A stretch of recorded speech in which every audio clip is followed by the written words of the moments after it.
আসসালামু আলাইকুম। পঞ্চম শ্রেণীর গণিত বই নিয়ে ধারাবাহিকভাবে আলোচনা করছিলাম। তার ধারাবাহিকতা এখন তোমাদের সাথে 57 নম্বর পৃষ্ঠাটি নিয়ে আলোচনা করব। প্রতিটি পৃষ্ঠা নিয়ে আলাদা আলাদা করে আলোচনা করছি। তোমরা অনেক বেশি পরিমাণে আমাদের ভিডিওগুলো দেখছো, তার জন্য তোমাদেরকে অসংখ্য ধন্যবাদ। তোমার কাছে 3/2 লিটার দুধ রয়েছে, যা থেকে তুমি 4/1 লিটার দুধ পান করেছ। আর কত লিটার দুধ অবশিষ্ট আছে?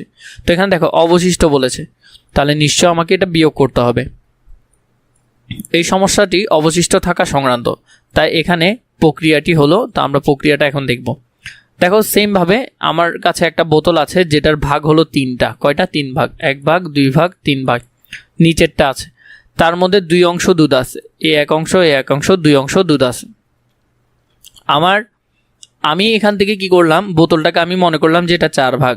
1 ভাগ, 2 ভাগ, 3 ভাগ, 4 ভাগ। 4 ভাগের মধ্যে আমি 1 অংশ দুধ পান করলাম, ঠিক আছে।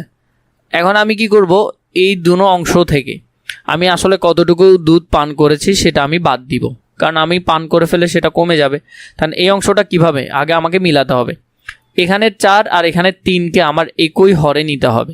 তো এখানে নিতে গেলে আমি কি করব, 3কে 4 দিয়ে গুণ করব, 3 4 12, আর 4কে 3 দিয়ে গুণ করব, 3 4 12, তাহলে 12 12 মিলে যাবে। তো আর উপরেরটা তো আমি বের করতে হবে। তো আমরা যদি একটু দেখি গাণিতিক বাক্য হিসাবটা, আমরা যদি দেখি, আমরা 3 এবং 4কে কি করলাম, ওই সেমভাবে সমহর করলাম।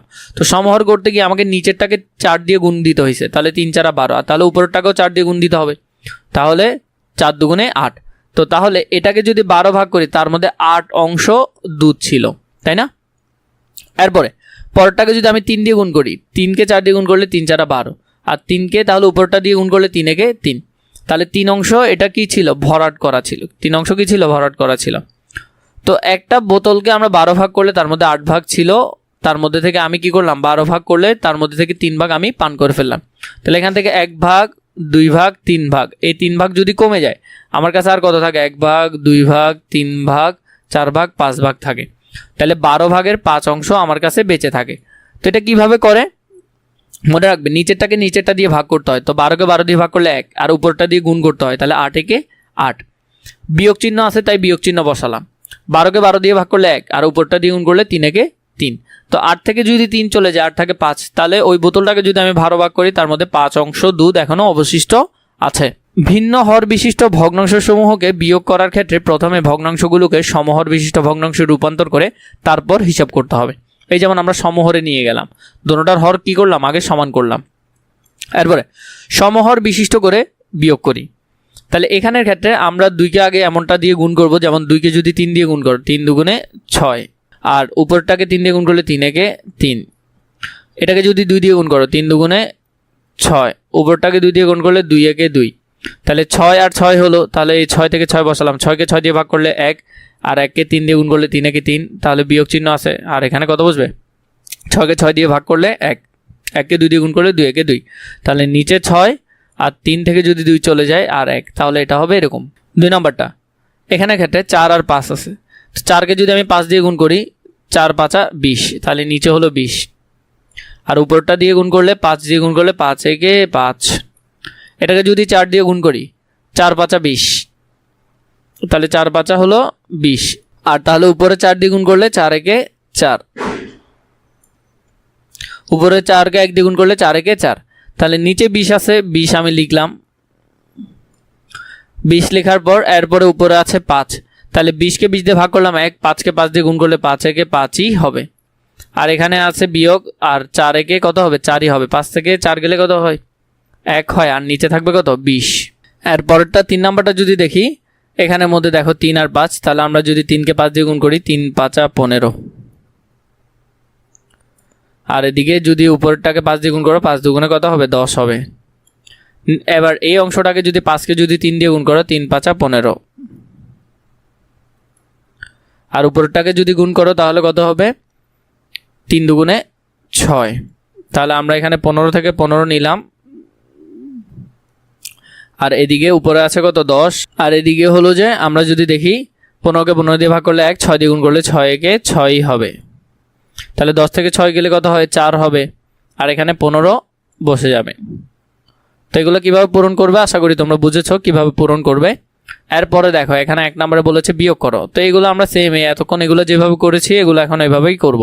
প্রথমটা দেখো এখানে 8 তো, আর এখানে 4, 8 আর 4 আমরা লসাগু করব। এখানে করে দেওয়া হয় নাই, আমি তোমাদেরকে পাশে করে দিচ্ছি।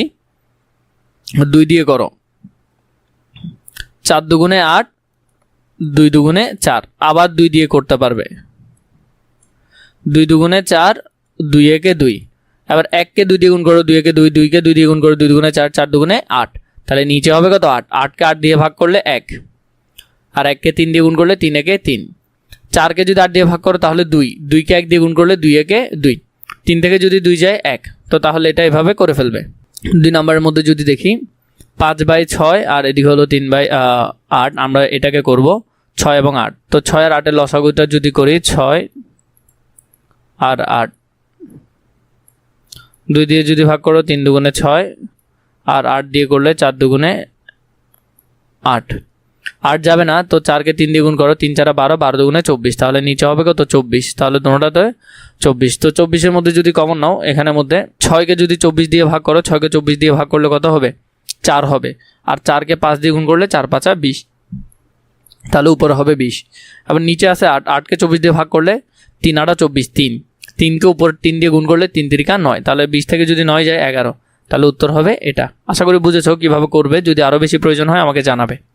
এবার দেখো এখানের মধ্যে দেখো এটা আছে 10 আর 15, তো 10 আর 15 যদি লসাগু করো 10 আর এদিকে হলো 15, 10 আর 15কে যদি 5 দিয়ে করা হয় 5, 5 দুগুণে 10 আর 3 5 15, তো তাহলে দেখো 3 দুগুণে কত 6, 5 6 কত 30, তাহলে নিচে 30, 10কে 30 দিয়ে যদি ভাগ করো তাহলে 3, 3কে 7 দিয়ে গুণ করলে 3 7 21, 21 লিখলা। 15কে 30 দিয়ে ভাগ করলে 2, 2কে উপরে 4 দিয়ে গুণ করলে 4 দুগুণে 8, তাহলে 21 থেকে যদি 8 যায় তাহলে হলো 13, তো 13/30। তো এইভাবে করে তোমরা এই পৃষ্ঠার সমাধানটাও খুবই সুন্দর করে ফেলতে পারবে।